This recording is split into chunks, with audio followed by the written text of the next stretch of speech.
Dis After Dark Podcast is sponsored by Unofficial.com, the home of Halloween Horror Nights news and rumors all year round. Find us on the web at www.hhnunofficial.com. So stop the fog machines and clear the cobwebs. It's time for another episode of the podcast that's nearly the same as all the others.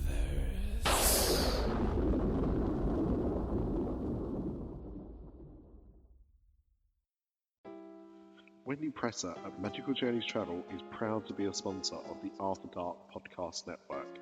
Whether you've been to Disney 1 or 100 times, there's still lots of planning involved. Let Wendy be the one on at midnight when your window opens to get that Be Our Guest reservation, or that comes with Anna and Elsa Fastpass for your own princess. Mention that you heard this ad on one of our podcasts and get $25 off your deposit with any trip package. Be sure to ask about her generous onboard credits for Disney Cruise Lines as well. Find her on Twitter at WP Magic Journeys or WPMagicJourneys.com.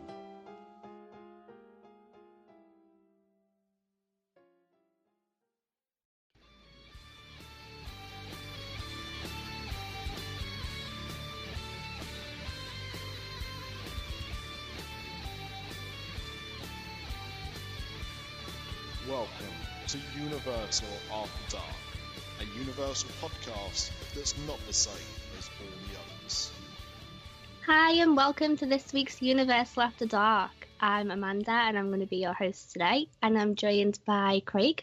Wishes! Wrong show. Oh yeah, sorry. Hello! And Nick. Wishes! No, still wrong show. Oh, I get confused. Apologies. I'm just going to apologise for how strange I sound today. It's because I caught a case of the plane plague, as I call it. So that's where you catch like a cold or a chest infection from a long flight. And so I am struggling right now, but I'm powering through because I want to talk about my trip. She's a little angel sent from heaven to lighten our life with joy. Or Joy Liverpool. Nasal. And phlegm. Yeah. That's how I feel. But what are you guys drinking today? Well, I'm on the Bud Light. Oh. I'm pissing up against the wall here with Bud Light. I'm losing patience with them. We're expecting a multi-million-pound sponsorship deal any day now. But it's what them Americans drink, and they're all cray-cray. Well, you know what? Actually, while I was away, the Yeah. person that I spoke to was like, "Why do you drink that?" Wordy? Yeah, they were like, as if you were like so into Bud Light, and I was like, "Why? It's fantastic." Yeah, I actually feel younger when I drink it. It's youth serum. Yeah, That's why I look so young. exactly. She's actually 82, everyone. Yeah. the good news, Craig, on Yes. that sponsorship deal is that, well, not that we got news on that, but I don't know if you've seen, but Chang are not sponsoring Everton next season. Oh no. So that means that they're available. So maybe I'll get some Chang in and see what the Anheuser-Busch company do. I'm feeling a bit poorly today. I've not been able to eat a single thing all day. So I've just had my first meal this evening. Not had anything all day. So I'm on the softies tonight. So I've got some Orange Tango. Oh, that's different. That's random. I know. What was your have you been like pooing or vomiting? No, I've not. Thankfully, neither. But I've just had like a really, like when you get like kind of like stomach. You feel nauseous, but I've not actually been sick, but just had that feeling in my stomach that something's not quite right. So you're having a period, basically. I don't know. It could, I could be a late developer. I don't know. You're actually a lady. Oh God. Well, I obviously am really sick, but I was trying out a new drink today, and I was really drawn to this drink by the packaging. Nightmares? No. It's called Pandarillo, and it's pale ale, and the label on it is really, really cool. It's got like funky masks on it, and like the Statue of Liberty is like a skeleton. It's kind of like the Purge. So I'm trying that tonight, but honestly, I can't really taste it because I'm just so sick. Oh. So you can't say if it's any good or not, basically. No. But I'm going to say 10 out of 10 for packaging. I'm going to light a candle for you tomorrow. Oh, thanks, mate. It's all right, mate. But anyway, I think what's contributed a lot as well to how sick I am is that I was so busy on this trip. Right, so how many days were you there? So I was there for 9 days this time. So I usually go for 2 weeks at least. But this was a shorter trip. And I feel like I packed an awful lot into those 9 days and I am exhausted. You literally didn't stop. The Twitter feeds, the Facebook, the Instagrams were flying out of Orlando. You were so busy. Yeah, all the time. I was basically going to the parks at like 8 o'clock in the morning for early admission a lot of the days. And then I was doing the park all day. And then I was going to downtown Orlando in the night to go to a concert. Pretty much every night I was there, basically. And not coming home until like 1 o'clock in the morning. Oh my goodness. So I was just on the go non-stop. So when you were going to the concerts, what was your brother doing? So he came to a few of them with me, and then he didn't come to others. So Right. when he wasn't, the parks were open a lot later at this time of year. So a lot of the time they were open until like 9 o'clock. So he would go and stay at Universal or hang around City Walk or just like kind of walk around the resorts. And going to Orlando, going into downtown Orlando, is that something you've done in the past, or are you in the theme park bubble normally when you go? So I'm normally usually totally in the theme park bubble. This was the first time that I'd been to downtown. Now, And- no one likes downtown, do they? Downtown. Yeah. Like, a few of the nights that we were there, it was pretty cool. But the first night that we flew in, and we were going to a concert like literally an hour after we got there. Wow. It was Cinco de Mayo. Ah. Or as I call it, Revenge of the Fifth. Yeah. 1 second, sorry. Oh. I'm sorry, you can edit that bit out. No, Amanda, there is no editing going on. He's not the bald-headed buffoon, Amanda. I do not strive for perfection. So, how far downtown did you? Where was the concert? 'Cause I know the Amway. Is it still called the Amway Centre? Yeah, so it's Yeah. pretty much right next to the Amway Centre. Okay, well, downtown Orlando goes on for quite a long time. That part of downtown Orlando is not too bad, but we drove about 20-30 minutes down the road from that part of Orlando, and it does get pretty rough. It was very rough on Cinco de Mayo, like very, very rough. I was pretty scared. Were you? hmm Who was looking after you that night? Was it Tim and Brady? No, they didn't come with me that night, so it was just me and James. Oh, wow. You see, my spidey sense goes off its head when I go into real America. Just scared of it. Fair enough.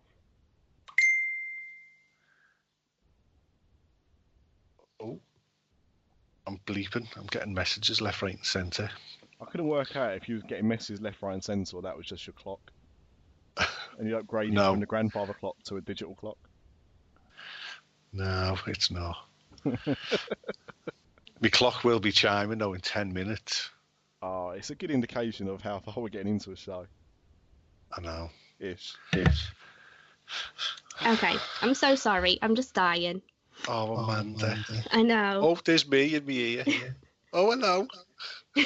Oh, it's Craig's dreams come true. I'm listening to myself. Oh, God. So, yeah, it was pretty scary that first night, but it was pretty much just because it was Cinco de Mayo and it was absolutely packed. There was so much going on.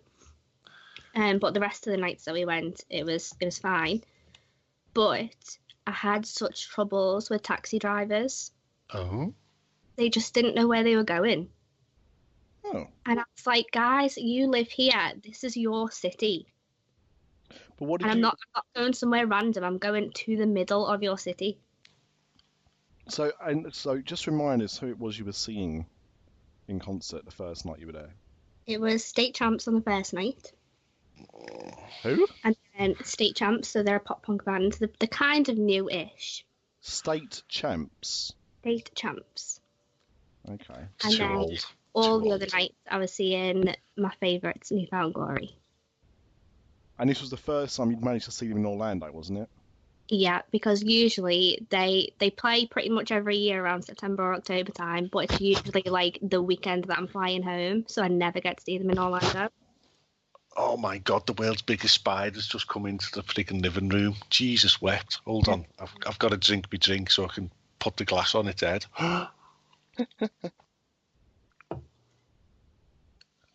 Right, you had quite a big spider recently, actually. You shared a picture of, so I can believe that. Well, it's come back for revenge. Oh no.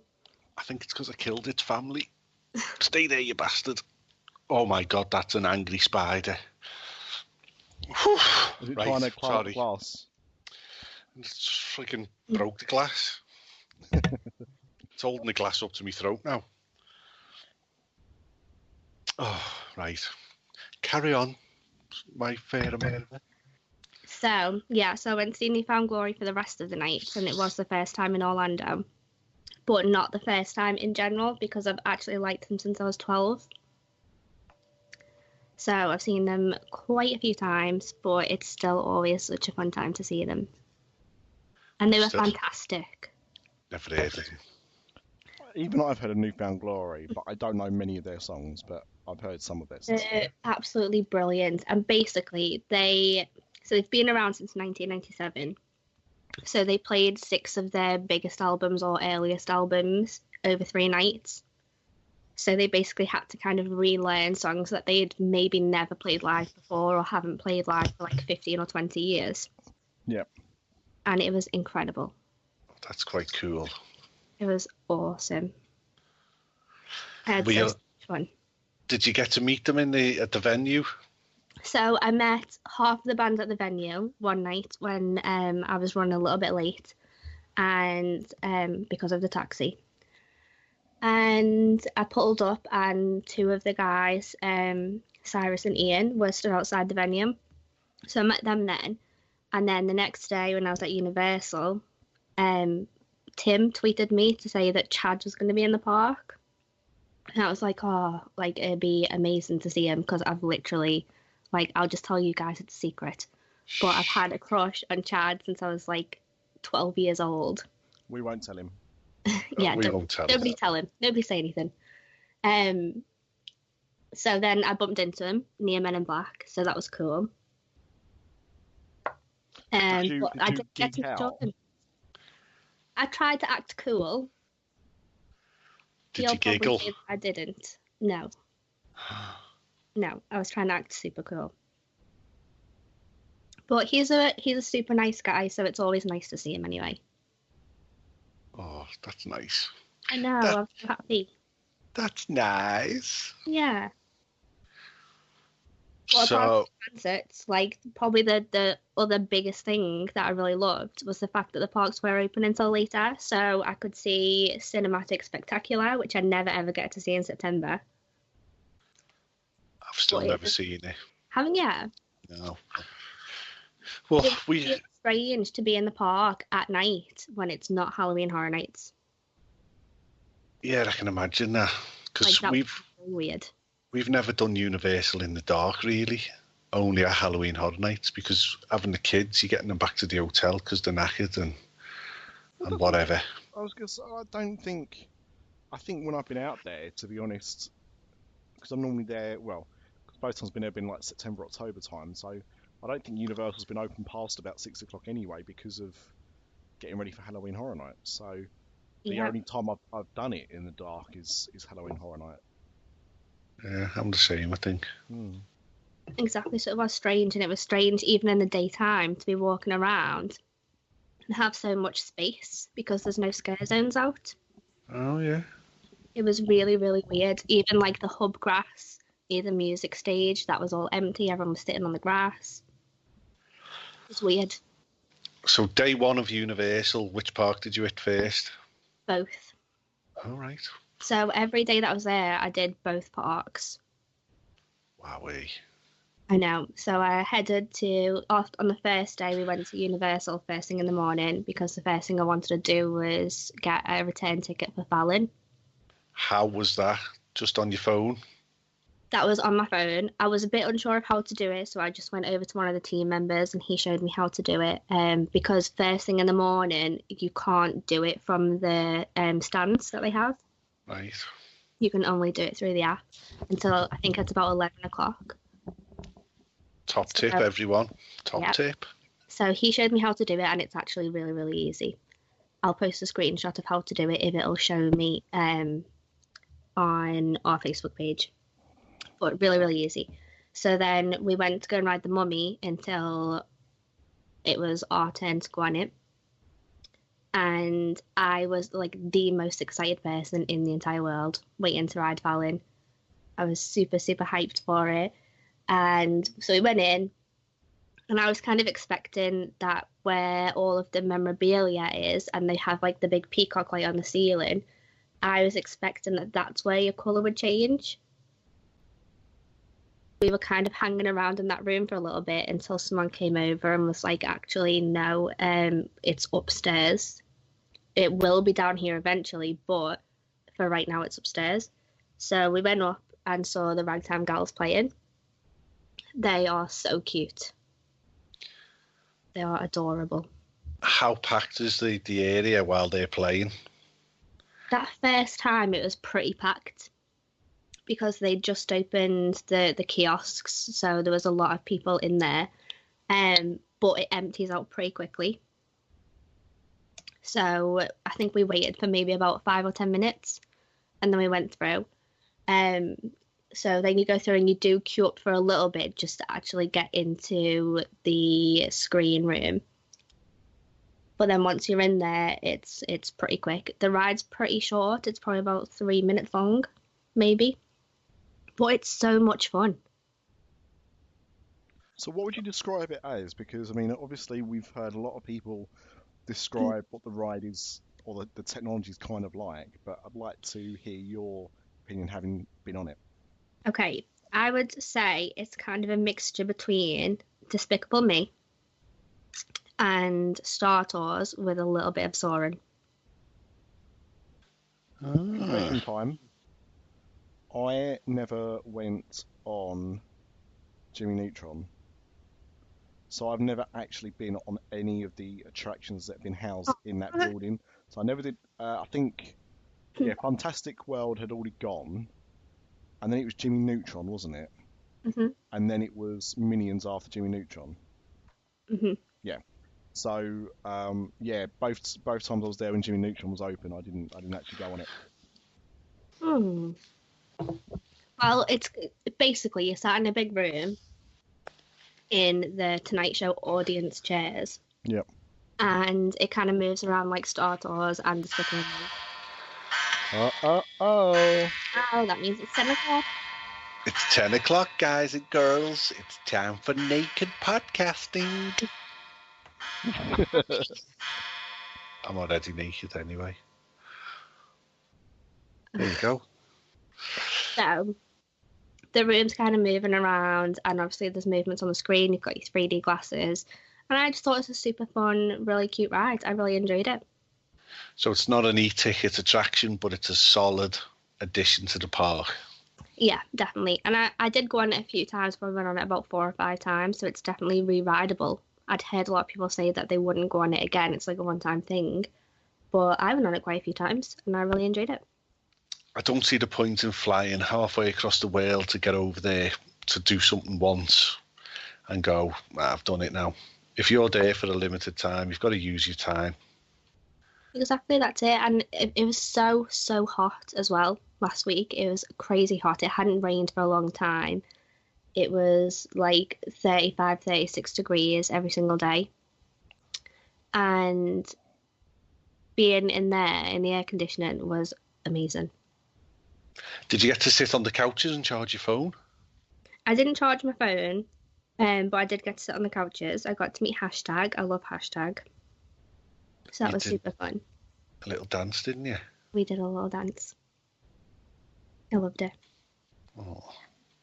You should buy Ash a Hashtag outfit. Well, right. I had this conversation with a girl that works in the shop because when they opened the ride first, when they were doing the soft openings, I am 99% sure that they had a hashtag costume. They did? Yeah, exactly. Tim Tracker videoed it. So I went in and I was like, so the first time I wrote it, I didn't see hashtag, and I was like, okay, I really want to buy the hashtag costume. So where is it? And she was like, oh, we don't sell that. And I was like, yeah, you do. I've seen it. And she was like, no, we've never sold that. And I was like, yes, you have. You have 100% sold this, because I'm so positive that Kyle from View from the Cheap Seats bought it. I think that it was him. But I know for certain that they were selling it. And she was like, no, I don't know what you're talking about. Weird. I know. And I was like, you did. And she was like, it's so hot here. Why would we sell that? And I was like, I don't know why you'd sell it, but you did sell it. Don't mess with Amanda. I was like, I know that you sold it. And at the time, I was with Johnny from Haunt Scene, and he was like, no, I can't see them selling it. And I was like, yes, I'm not crazy. They did sell it. Well, are you not crazy? Are you sure about that? I'm a little bit crazy, but they sold it. They did sell it. I'm going to make it my mission to screen capture Tim Tracker's vlog. Hang on a second, though. Let's think about this for a second, and about Amanda's supposed craziness, right? So you have got this delusion in your head that there was a hashtag Panda costume which no one knows anything about, and then, let's rewind a few months ago, and you was coming out with these outlandish claims of there being UFOs that you could ride in on the ET attraction. And where's the proof for either of these two things? I rest my case.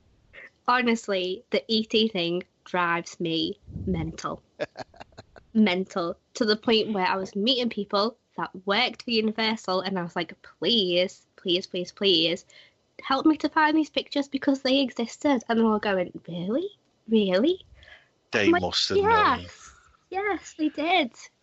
Did anyone on the ride who's worked there a long time, did they have any? Well, everyone that I spoke to that worked in the ride seemed to be very young. Oh, I hate young people. And had no idea what I was talking about. I was trying to buy, people who ride ET a lot will know what I'm talking about when I say this. But on the counter in the ET store, they have a figure kind of thing, and it's all the toys from the ET cupboard. So it's like the doll and the bear and things like that, and ET. And it's like a collectible type of thing. And I was like, so can I buy one of these? And they were like, what? I was like, can I buy this? And she was like, well, no, I didn't think so. And I was like, can you ask someone then? Because I really want to buy it.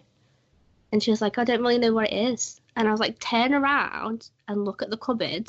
That's what this is. It's a model of it.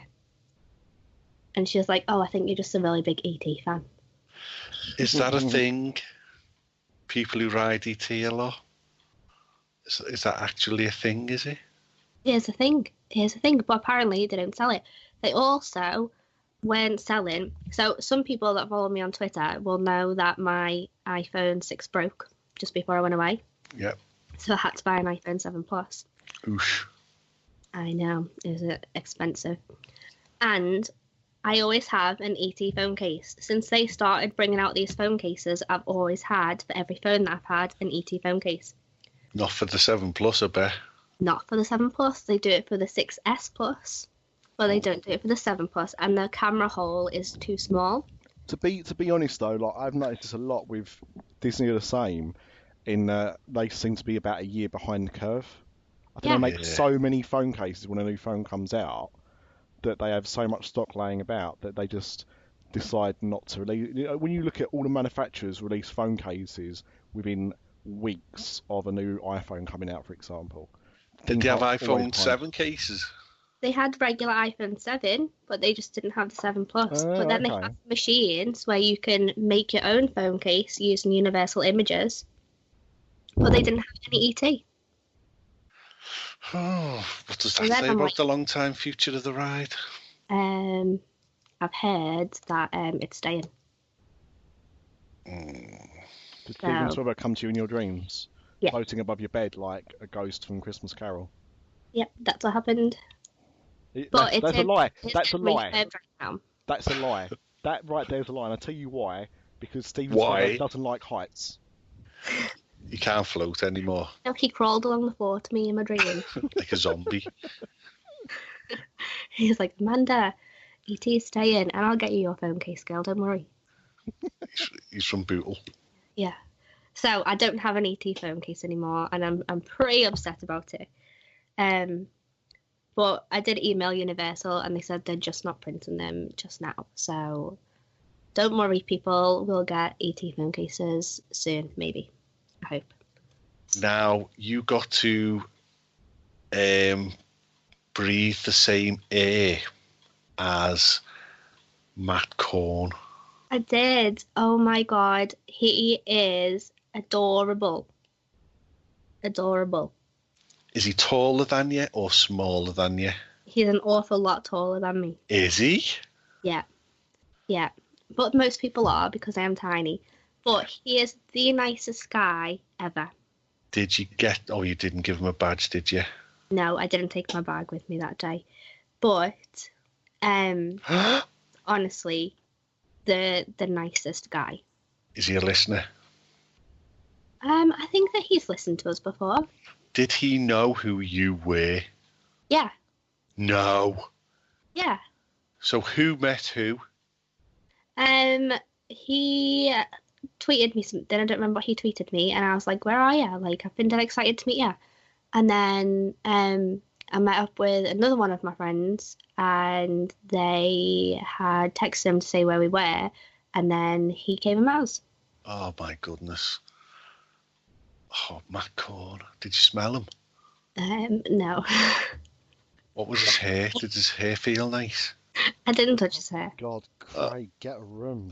I know. Craig, stop making Matt Corn think that I'm weird. I'm normal. This is why when you ask the man, has he listened to the show before? Yes, he's listened to the show before. Not he's a listener. He's listened to the show before. You basically scared off the corn. He's listened to the show with his attorney. Oh my God! I just realised when Matt Corn starts a family, if he wants to start a family, if he starts a family and no has pressure, a few kids, Matt, no pressure. Yeah, no pressure. If he has some kids, would they be the children of the corn? Oh! That's a clue for this year's Halloween Horror Night. Yeah.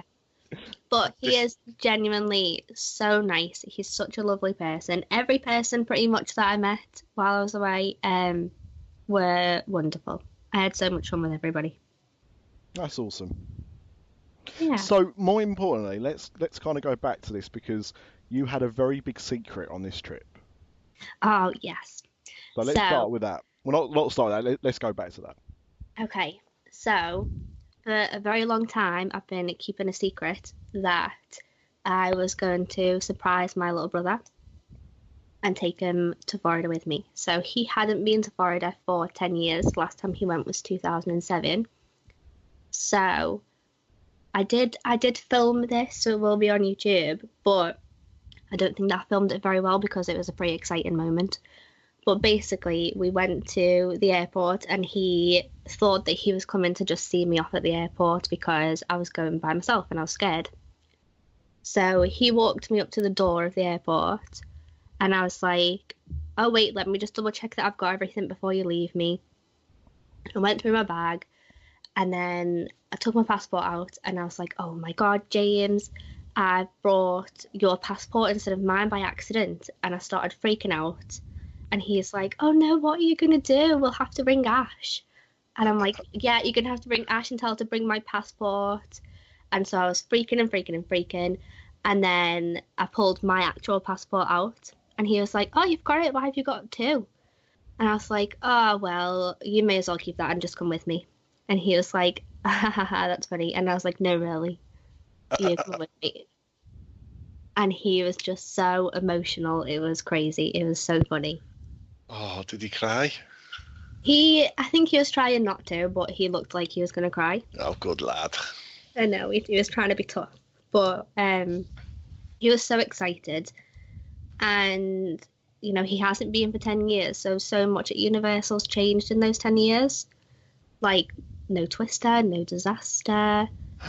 Beetlejuice. He'd never seen the Simpsons area. Jaws. Exactly. So he hadn't seen anything of Harry Potter. Now, so was he like when you said, right, you're getting on this plane with me? Did he take it well? He was just like, oh my God, like I don't even know what I'm going to do. What about my clothes? And I was like, it's fine. See this other suitcase? That's yours. Got all your stuff in it. And he was like, what? But he was really excited, but really emotional. I think he was just super in shock. Oh, that's I don't think it hit him until we actually landed. And then when we were like driving through Orlando to get down to Cabana Bay, he was like, oh my God, I can't believe that I'm actually here.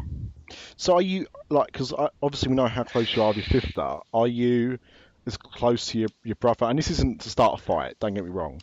But, what's your relationship like with your brother anyway? We're not as close as me and Ash are because he's quite a little bit younger than me. He is 20. Mm-hmm. So, and obviously he was the only boy. So you're getting on a bit now, aren't you, girl? And I'm an old timer now.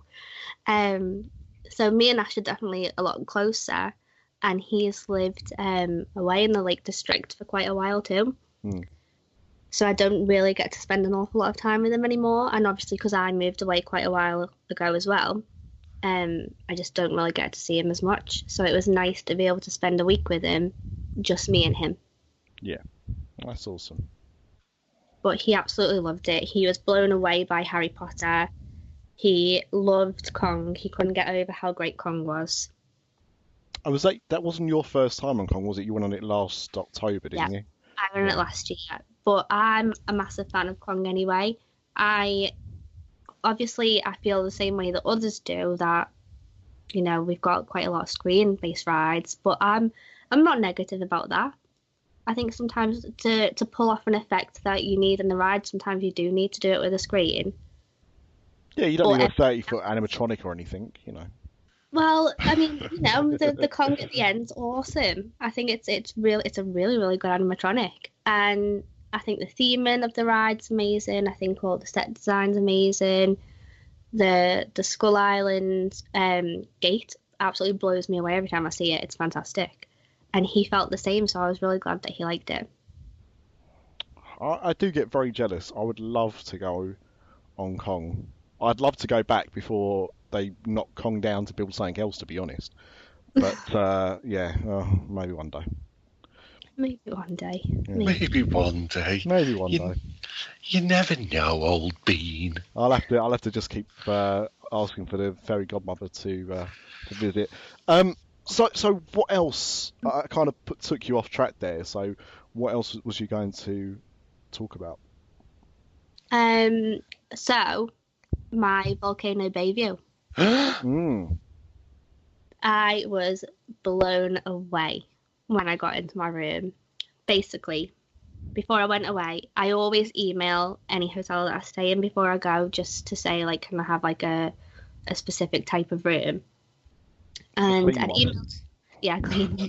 I'd emailed Cabana Bay before I went away to ask if the towers were going to be open, because I hadn't seen an opening date anywhere for them. I spoke about it on here a while ago, saying how there was just no opening date anywhere. So I'd emailed them asking if there was an opening date, and if it was going to be open, could I request a room in there? Because the room type that I'd booked was a pool/volcano view room. And they didn't email me back, so I was like, okay, well, fair enough, it mustn't be open. So when I was checking in, the girl at the front desk, Rabia, she was fantastic, was like, do you want a specific type of view? And I was like, I really wouldn't like a pool view. I'd really like some kind of a park view if it's possible. Or if the towers are open, I'd really like to stay in one of the towers. And she was like, no, they're not open yet because they're not finished. So I was like, right, okay, fair enough. I just don't really want a pool view room then, so any kind of park view is fine. So she went away, and then when she came back, she was like, oh, so you emailed before you came? And I was like, yeah. And she was like, okay, I'll put you in a tower, but it is finished, so it will be quite loud. And I was like, that's fine. That's like, at least then I can review the new tower room, so that's fine. So she was like, I don't know what kind of view you're going to have. You might not have any kind of view. And I was like, okay, it doesn't matter. So Cabana Bay is a very, very big hotel. I would kind of describe it as 3 different hotels in one, because you've got all of the like the family suites are kind of like motel style, and then you've got the regular rooms, which are in just like regular rooms, and then you've got the towers. So it's a very, very, very big hotel. So it took quite a while for us to walk down to the tower, and the whole entire time that we were walking up to it, I was like, the towers look amazing, but I feel like I'm just going to have a really rubbish view now. But that doesn't matter because I'm not going to be in the hotel much anyway. So then I opened my hotel room door, and all I could see from these like gigantic 20-foot windows is Volcano Bay. And it was ridiculous. I was so emotional about it. I was like, oh my God, I've never seen this side of the volcano before. Like, this is incredible. And it was literally like the room is pretty much inside of Volcano Bay. It's mental. And could you literally see little workmen still working around it? All day and all night. They worked so hard. And I'm not even joking, they actually worked for the entire way through the night. Did they? Yeah. So they're working so hard to get it finished. You seen the fountain there, the waterfalls coming down, didn't you? Yeah, every time they were testing anything, we saw it happen. So we saw them fill the wave pool and test the waves. We saw them test the waterfalls, test the slide that comes down from the volcano. The only thing that I didn't see was... they apparently were testing a few weeks ago the volcano erupting. I didn't see that. But everything else I saw, and it looks incredible.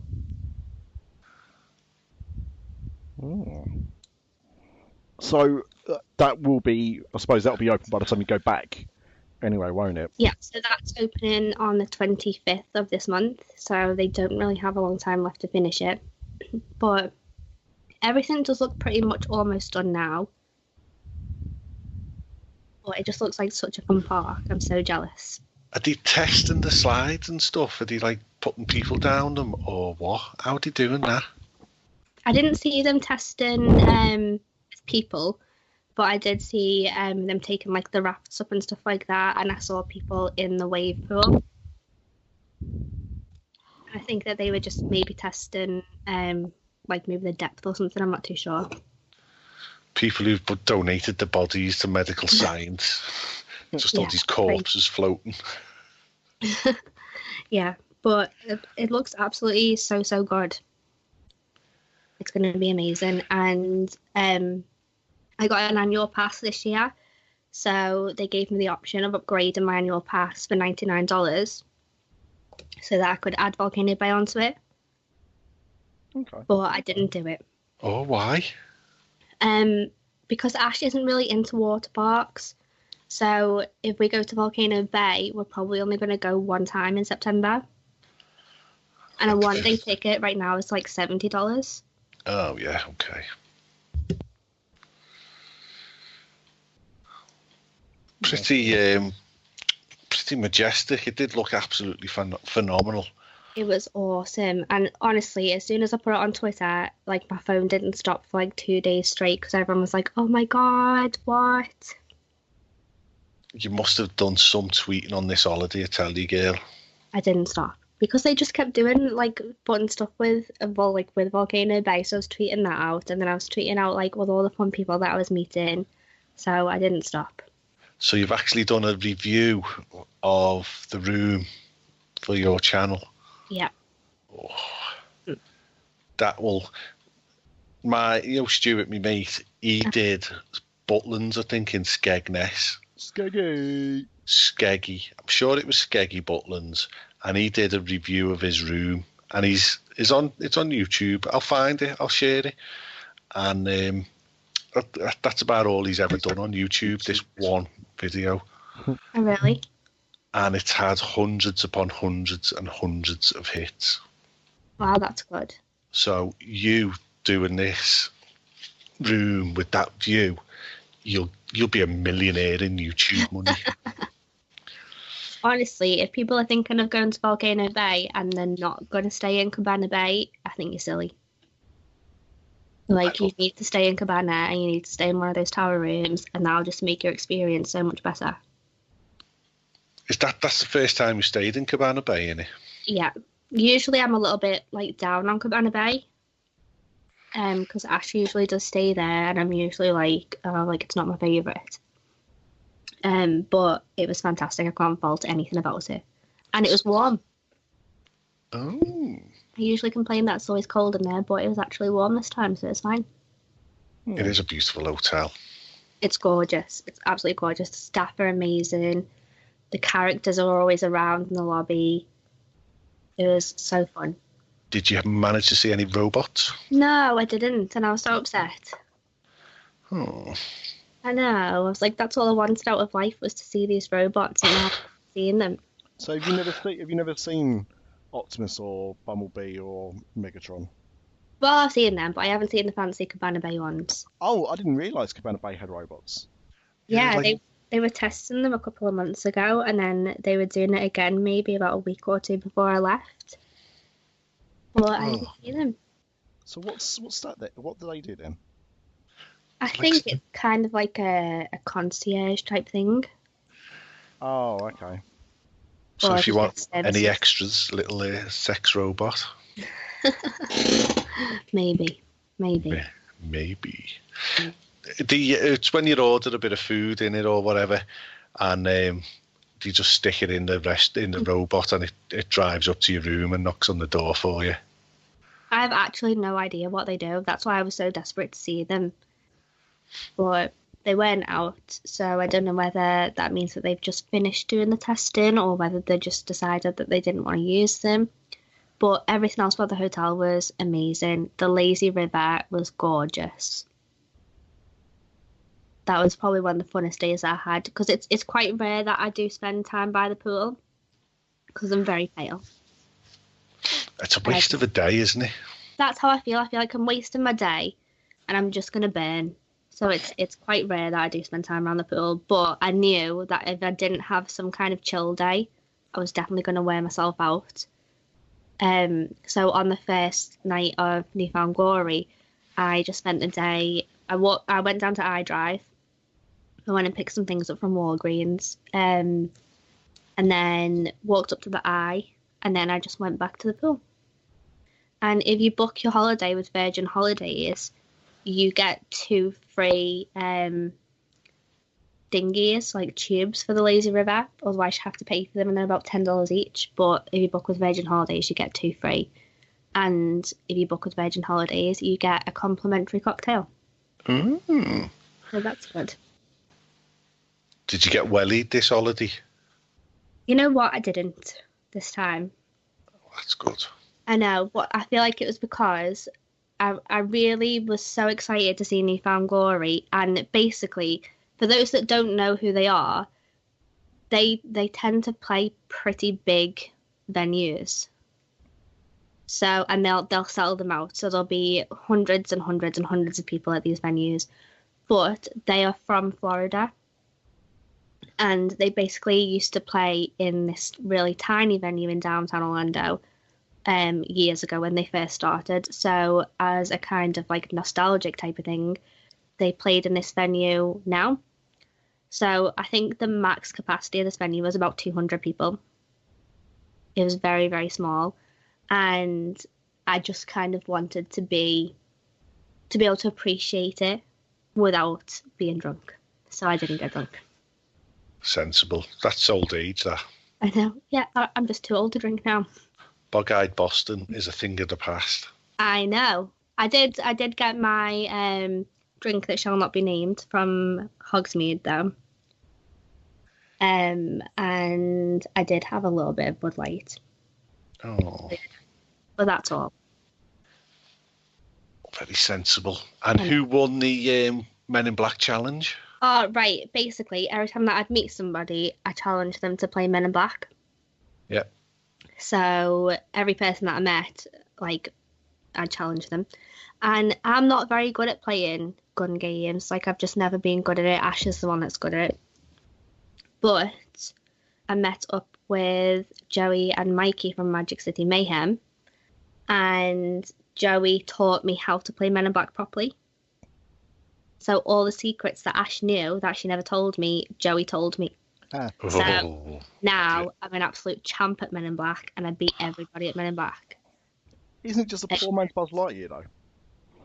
You know what? I think it's better than Buzz Lightyear. Yeah, I do. I think Buzz Lightyear is better than Disneyland Paris than Buzz Lightyear. I don't know what the one's like in Disneyland Paris, but I feel like the one in our Disney is a little bit tired now. Yeah. Whereas Men in Black sometimes has that feeling. Like it could probably do with a little bit of an update, but it's still really, really fun. So it's funny you say that because Buzz Lightyear in Disneyland Paris opened up about 7 years after. And the building, I think, was a bigger building than what they've got. I can't remember the Magic Kingdom that well, actually. But yeah, I'm almost certain the Paris version's a longer attraction. From what I remember, in Men in Black, you know when you've hit the target. Yeah. And it's the same in Buzz Lightyear in Disneyland Paris, but it's not in the Buzz Lightyear in Walt Disney World. Oh, so they don't have anything that lights up? I don't think so. Oh, okay, interesting. No, they don't. It just kind of changes your score on the screen, but you don't actually know that you've hit it. But on Men in Black, it makes a noise and the gun flashes. So yeah, I learned all the tricks, and so whereas before I was lucky to get maybe 20,000, I was getting like 300,000 this time. Oh, come on! So I'm super good at it now, so I challenged every single person that I met to play Men in Black with me, and sometimes I won, sometimes I didn't. But before I would have always lost, so I feel like that's an achievement. You're going down, Ash. Yeah, I warned her. I was like, listen, girl, I'm dead good at this now, so you're going down. Boom. Exactly. So I'm excited for September now because I'm going to be there for an awful lot longer. I'm going to be there for like 20 days in September. So that means I can beat more people.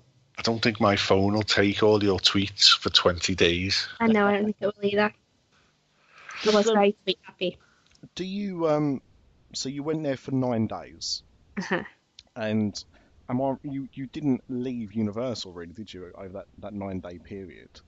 No, I just stayed at Universal. I did contemplate going to SeaWorld, but basically the cost of a 1-day SeaWorld ticket is the same as it is for a 14-day SeaWorld ticket.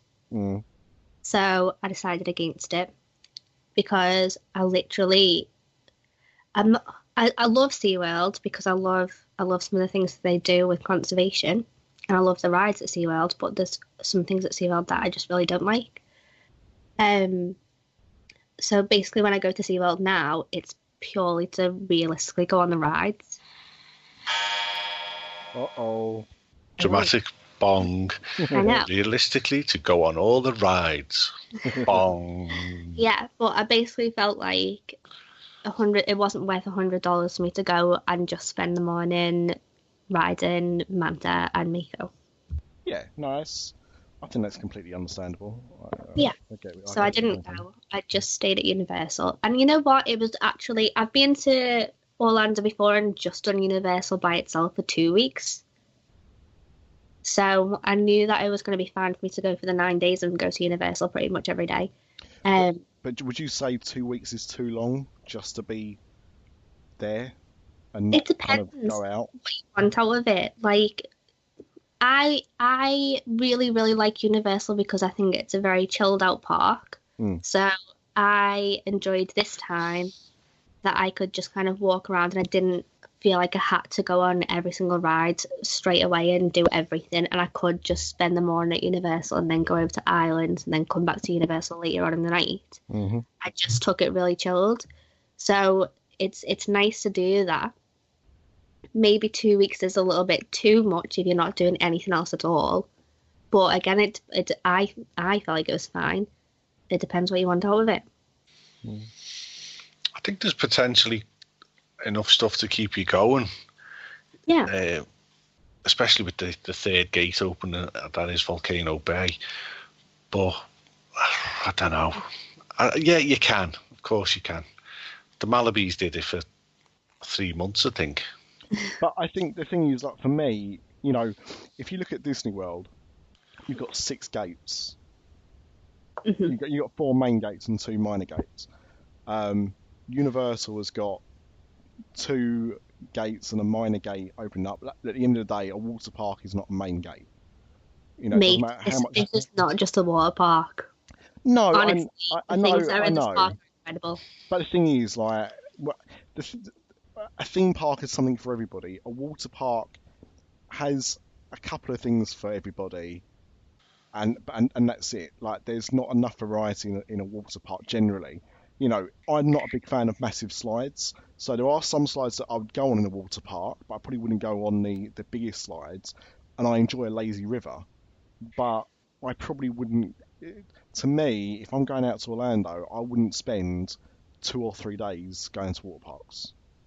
I might spend a day or a couple of half days at water parks, but I wouldn't want to spend entire days there. So I just don't feel, personally, I just don't feel that 2 weeks at Universal would give me enough to not want to go and visit other parks. And they're not designed for that, really. You know, just because of what's in them. Yes, of course, there's repeatability, but that's just me. I think I'd want to go and see SeaWorld or Busch Gardens or, of course, Disney. But your time's limited, so it's careful planning. I mean, I think the last time I went to Universal, I think we spent about 3 days there.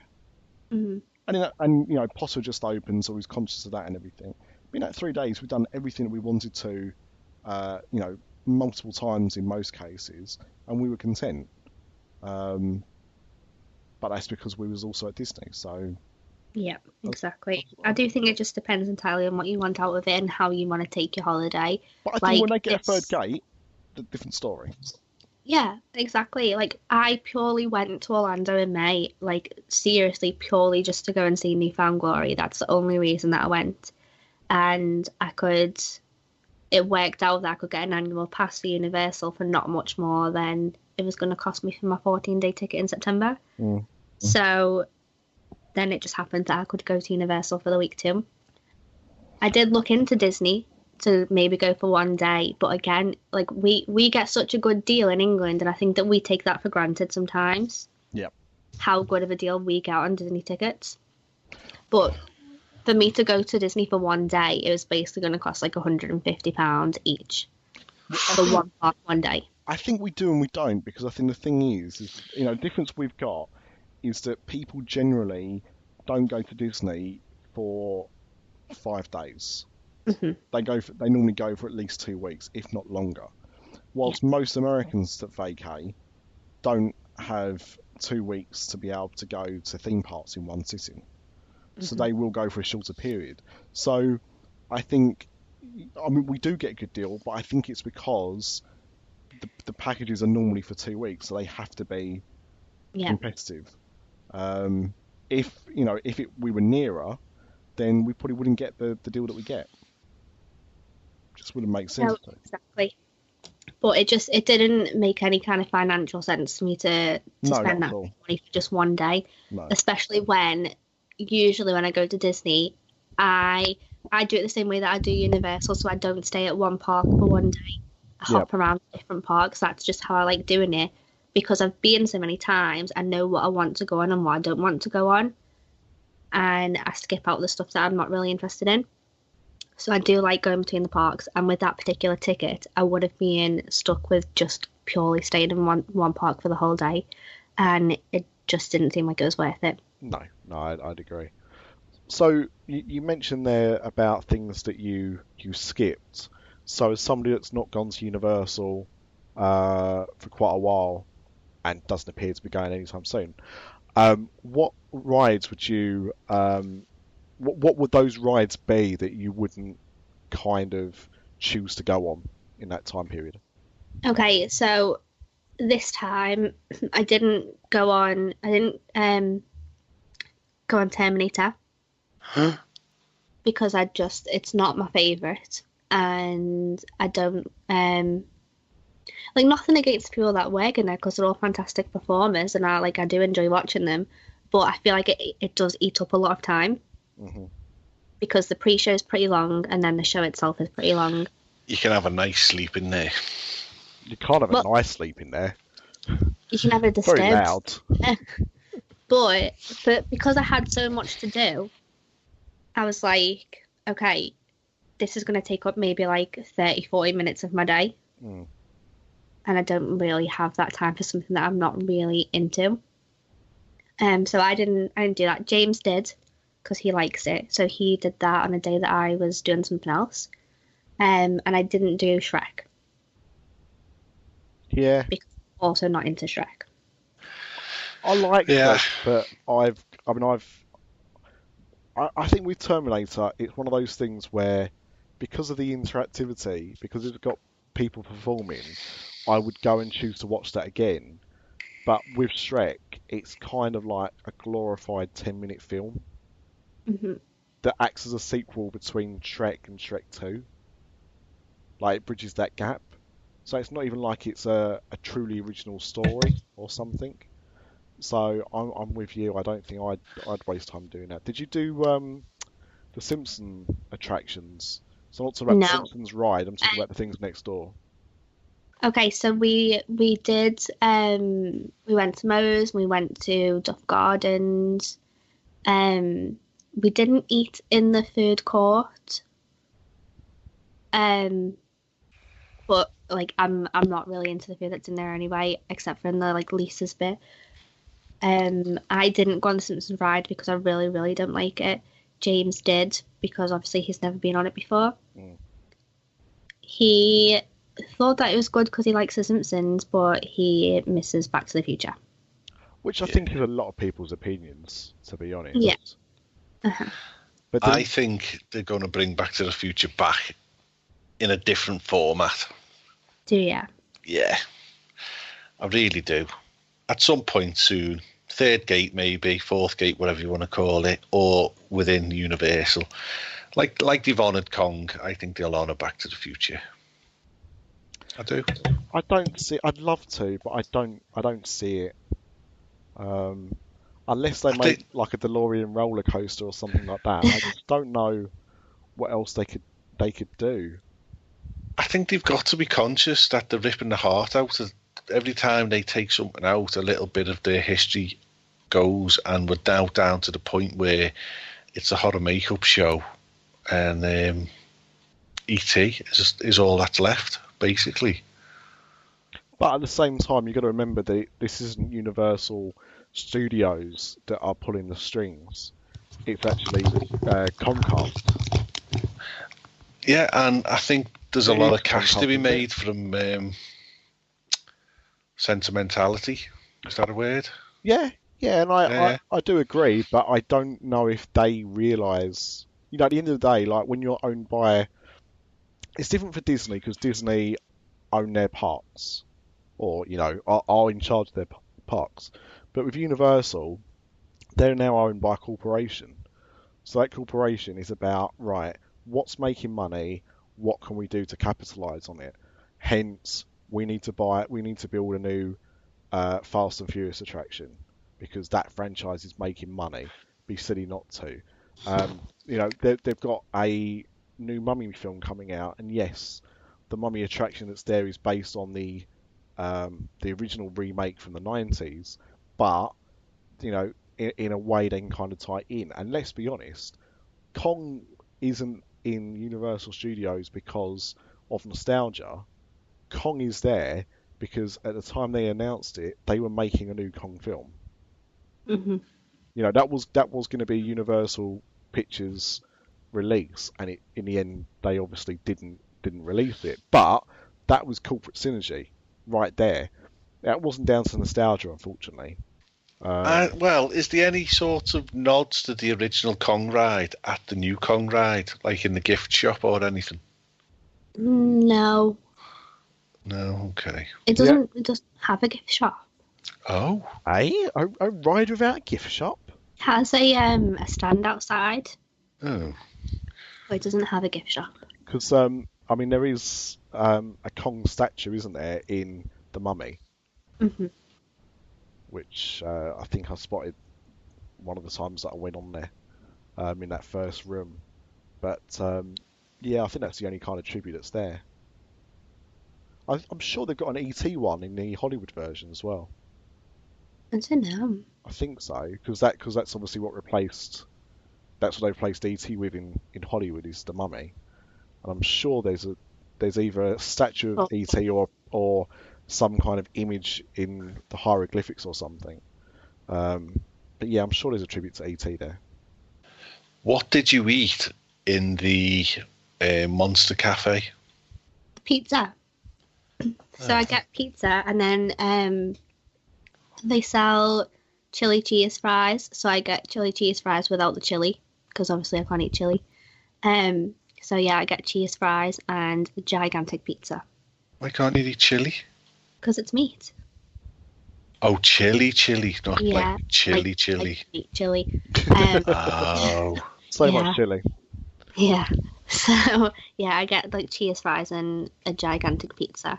I love Monster Cafe. Well, me and Stuart ate in it, and it's a fantastic venue. But we had it was like a bit of a buffet, but it was meat and vegetables and mashed potato and all that type of stuff. And it must have been the end of the day. They were getting ready to shut because it was dreadful. Oh no! But the venue, the place inside it was empty. There was about 4 people in there, and it's so underused, and there's such a nod to all the classics. Exactly. It's honestly my favourite place in the whole of Universal. Everyone knows anyway that I'm really, really big on the classic Universal monsters. And so I just find it dead fascinating to be in there anyway. Even if I wasn't eating, I'd just go in there to get a drink. But I absolutely love it.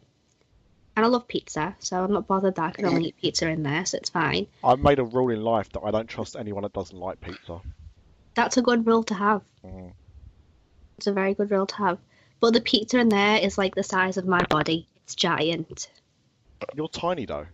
Well, like, imagine an amount-sized pizza slice, because that's what it is. Nice. Yeah. So that's where I ate pretty much most days that I was at Universal, just because it's really quick, and I know that I like it, and I can just get in and get out. Did you do any vlogging in there? I did a little bit in there, but I did feel a little bit awkward because everybody's just eating around me, and I was like, I promise I'm not filming you eating. I'm not being weird. I'm just trying to film the stuff that's on the wall behind you. Oh. I'm like, okay then. What's the best thing that you vlogged while you were over there? That you're excited to share with us? Oh, I'm excited to show everybody when I surprised James at the airport. That was good. And I vlogged walking into Diagon Alley with James for the first time. So he'd never seen anything at all about it, even on the internet. Like, he'd purposely stayed away from it all, like, because obviously when you're not going and you don't think you're going to go again, like, it's going to upset you. So over the years, he's purposely stayed away from looking at it. And so when we got there, I was like, what do you know is different? And he was like, I don't know anything. Like, he's not had anything at all to do with Universal or Disney since 2007. Brilliant. So that means that he's never listened to any of our podcasts.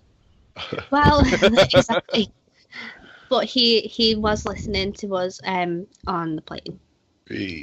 Right, just, you know what? We should have thought about it. We should have asked to see if he wanted to come on, because it would be nice to have heard his version of the story. Well, I might get him to come on for maybe just half an episode and just like tell us things that he really enjoyed, because obviously he's going to see things in a different way than I do. Yeah. Yeah. Oh, yeah, and it's good for me to see the way that he was reacting to things. So yeah, I know that I get really excited about things, and sometimes I feel like maybe I'm a bit too positive about things that parks do, because I don't like talking about any negative things about the parks. But I would talk about how fantastic I thought Kong was, and then I took him on Kong, and seeing his reaction to it, I was like, yes. And him walking into Diagon Alley and seeing everything that was in there, he was just blown away by it. It was fantastic. Oh, that's good. I know. So they're probably my favourite bits that I recorded. Like I said in the beginning, I didn't record as much as I would have liked to while I was away, but I was just very, very busy. But the things that I did record, I'm excited for people to see, because it is things like James seeing things that he's never seen before. Oh, fantastic. Get busy then, girlfriend, and get them out there. I know. I need Stop to being sick. That's the vlogs, by the way. That's the vlogs. You mean get the vlogs out there. Oh, yeah. But yeah, no, I'll ask, because I mean, the thing is, like, you know, I completely appreciate that some people really don't want to be on podcasts. You know, I've got friends who I constantly try and get on the podcast because I think they're entertaining, but also they go to the parks a lot. Like, they go over to Orlando at least twice a year. At the moment, they're actually in California for only the second time. They've gone to Disneyland. They won't go to Universal Hollywood because his wife doesn't like Universal. She's just completely Disney obsessed. But they'll be spending time in Disneyland. But I've tried to ask them to come on before, and they're like, "Oh no, I really don't fancy it." And you know, I get it, but certainly, you know, ask if he would. And at the end of the day, if he is willing for you to have a conversation with him, then, you know, we can record that without any of us on the show, and we'll just drop it in as, you know, an interview during an episode, whatever works for him, really. But it'd be cool. Yeah, we'll definitely do something, because it'd be cool for people to hear the things that he has to say about it as well. Yes, yeah, definitely. And he can tell everyone what a nightmare I am while I'm away. Was there anything else, Craig, that you wanted to ask our Boston, or? No, I just wanted to get well soon. Oh, thanks, mate. It's okay, mate. I know that I've been really coughy, and I'm like really nasal because I can't breathe right now. So I'm sorry that I sound really weird, but I feel like I powered through and I tried. Well, you're also still jet lagged, and you're coming down off your boss holiday. I know. Oh, I was so depressed to come home, you know. It does. It hits your heart, but it hits your big style. It does. And you know what? Right, the weather was absolutely gorgeous the entire time. And then on the last day, we left our suitcases in Cabana Bay and we went over to Universal. And it was pretty cloudy, but I was kind of glad because I am really pale and I was burning. I couldn't handle the heat anymore. But about 15 minutes before we needed to leave, it started raining like crazy. Like the heaviest rain that I've seen since like the hurricane. Wow. It was crazy rain because it hadn't rained for like a month. That's quite worrying, that. Why? It was because it's a rainy place. It just rains. Yeah. Oh, sorry. You It's so dry. Yeah. There was so many fires happening, like wildfires, all around the state because it's just Florida's not used to being so dry. So it was like a very, very dry heat, and it was like at times pretty uncomfortable. So I was glad there was a bit cloudy. But we obviously needed to get back to Cabana Bay. Everybody was running out of the park. It was like 3:00 in the afternoon. They turned the boats off, so we couldn't get the boat to Sapphire Falls like what we were usually doing. And everybody was running for the buses. So we were like, if we try and wait in that line, we're going to miss our flight. So we had to walk from City Walk to Cabana Bay, which is a 20-minute walk, by the way. Yeah, I timed it on my live podcast, didn't I? Yeah, Craig knows. Craig knows very well. I beat the bus. But we were drenched. Nice. Like, I may as well have just jumped into the lagoon. And so by the time we got back to the hotel, I had 5 minutes until we were getting picked up. Oh, and had to quickly try and get some clothes and get changed. Because also, just one last thing I wanted to mention was that I believe I saw a picture of you drenched after being on Jurassic Park, after talking about how you could either be lucky or unlucky with it. Yeah, that's it. It's such a hit or miss ride. And usually I don't tend to buy a poncho for Jurassic Park because I think it's probably not going to really get wet on it anyway. but sometimes you will get wet. So I bought a poncho because I knew that I was getting my flight in the afternoon, and I thought if it's one of those days where I'm going to get soaked, the last thing that I want to do is be walking around in soaked denim shorts all day. So I bought a poncho, and I was sat in the front row because some girl came out of the queue and was like, I don't want to sit in the front row, can we switch? And I was like, yeah, it's fine. I sat next to a kid, and he was like 8 or 9, and he was like, hey, science says that you don't ever get wet in the front row. And I was like, I think you're lying. It's not science. And he's like, no, seriously, because of some science thing, the front row gets the least wet, so you'll be fine. I don't know why you even bought a poncho, you stupid. And I was like, oh, cheers, mate. So then we come down the hill, and I'm trying to keep the hood of the poncho over my head, but the wind's got into it, so it's just flying off my head. And then this water just slaps me in the face. Oh, did it slap the 8-year-old boy, though? Yeah, and I was like, ha, knobhead. That's exactly what you should always say to an 8-year-old boy. Call them a knobhead. Yeah. They love it. Like you lied. Science, schmience. You got soaked. Did you dig him as well? I refrained. I didn't want to get my pass taken off me. Didn't want to be in a woo situation. Exactly. But we did get absolutely soaked. So it went all down the poncho. My top was soaked, my shorts were soaked, my hair was soaked. And then I thought, well, it's all right, this will dry off. And then I got monsooned. Yeah, it's been red hot all week. It hasn't rained. I'll be dry in 2 minutes. Yeah. I was wrong. Oh. Well, it was still a good time. And then at least, because it was rainy when I was walking back to the hotel, I wasn't as sad about leaving. And you didn't need a shower when you got back to the hotel either. Exactly. But I think with the amount of time you was there for, you was able to spend enough time in the parks, go on the attractions you wanted to, the amount of times to keep you happy. So it was probably a good amount of time to go. You've got to be mental to go over for the weekend, haven't you? Yeah, like you're mental. I don't know how you did that Halloween Heights weekend last time. Craig is completely mental. I can't think of any reason you'd want to do a weekend in Universal. That just sounds like far too much chaos. You won't see me doing that. You can sleep on the plane. That's my mantra. I can't sleep on the plane.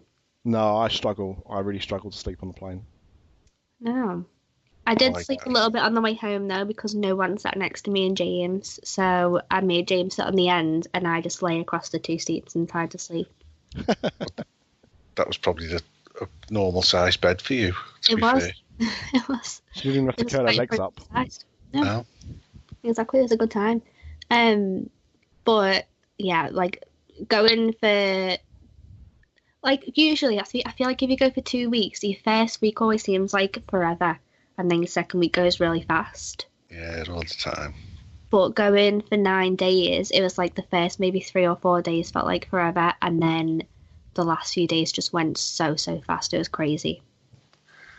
So when I go in September, the Saturday will go forever, and the Sunday will go dead fast. Yeah, probably. He's right, Rossi. Craig, how are you going to cope being out there on your own? I'm just going to look at the floor and not make eye contact with any Americans, to be fair. Or to be honest, any Brits that are over there at the same time. Yeah. I'm just going to power walk everywhere. In me Speedo shorts and me Crocs and me £4 Asda white t-shirt.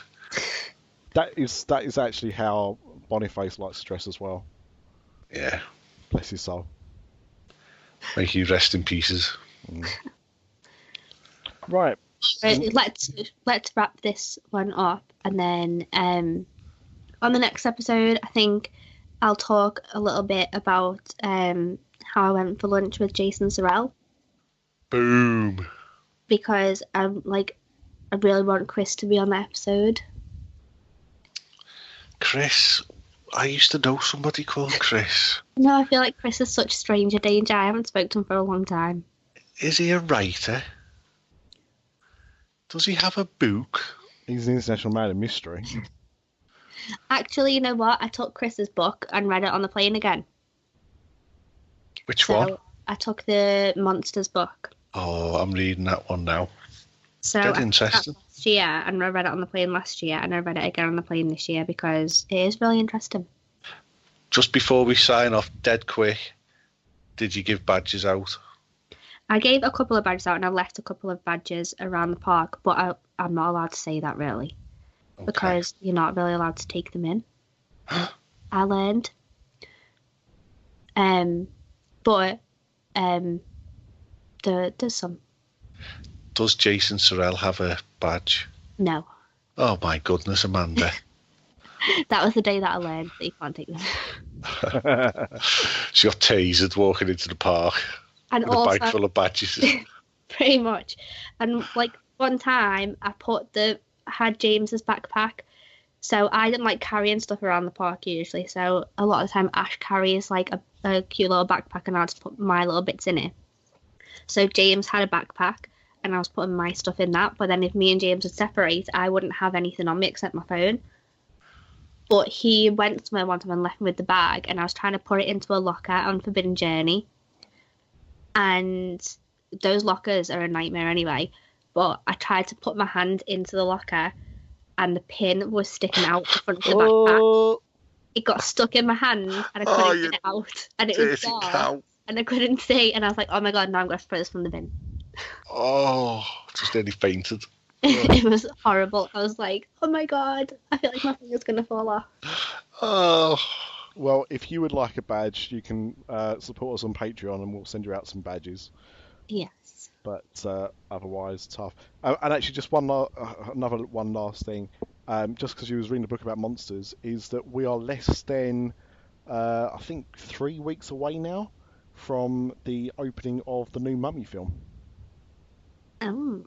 That's been under the radar, Annie. Maybe it's poo. You know what? I haven't watched any of the trailers on it because I feel like recently, whenever they've been bringing a new film out, they've been bringing like 5 trailers out. Yeah. And I watched all the trailers and feel like I've seen the whole film. So I really want to watch this. So I've not seen one trailer. I really want to see those fingers. Yeah. My wife said that she thinks it looks quite scary compared to the original. Well, not the original, the 90s remake. So it is a more kind of it's I think it's more in keeping with the original Mummy film, back with the Universal monsters, and of course this is supposed to be the first in a franchise. I hope, therefore, that it does better than King Arthur and Mighty Morphin Power Rangers, which are both. They announced that they were going to be like the first of a 5 or 6 franchise series, and both of them are completely bombed. So hopefully this will have a bit better luck, and we'll actually start seeing some more Universal monster films. No. Well, that was well timed. There we go. I used to have a cuckoo clock in the old days. Cuckoo, cuckoo, cuckoo. But this is more gothic. I know, yeah. I am in a castle. Okay, so I'm guessing that we'll do a Dis After Dark later this week, maybe? Maybe, or we're still trying to figure out how to get Dolan's audio off the files he sent us. I think he's going to email them. Yeah, basically, if anyone's listening to this that wants to listen to Dis After Dark, Mr. D is out there at the moment, and he's been recording some audio for us. So we might put out like a mini episode with his sound bites. He went to see The Last Wishes. He was out there for that. He was there for the first showing of Happily Ever After. So he talked about the end of Wishes and the start of that, and we've got audio from both of those evenings as well. And he's done a few other bits for us as well. And then he's going to Pandora next week. So there'll be a Dis After Dark. It'll probably be a selection of Mr. D's highlights from his current trip. And normal service will be resumed shortly thereafter. But yeah, in between times, you've got a new Pop After Dark dropping. You've had this to listen to. So, don't think we don't treat you, because we do. Yeah, exactly. And then on the next Universal After Dark, we'll hopefully have some Halloween Horror Nights news too. Yeah, bring on those announcements. Exactly. But for now, I'm going to go to bed because I'm really sick. Oh. So, thanks for listening to my sick voice. I appreciate it. Get well soon, Amanda. Thanks. Bye, everyone. Tra. Ta-ta. Oh, shit. We hope you've enjoyed this podcast. If you would like to support Dis After Dark and the other After Dark Network podcasts, please visit our website at www.patreon.com/Dis After Dark. That's patreon.com/Dis After Dark. Thank you.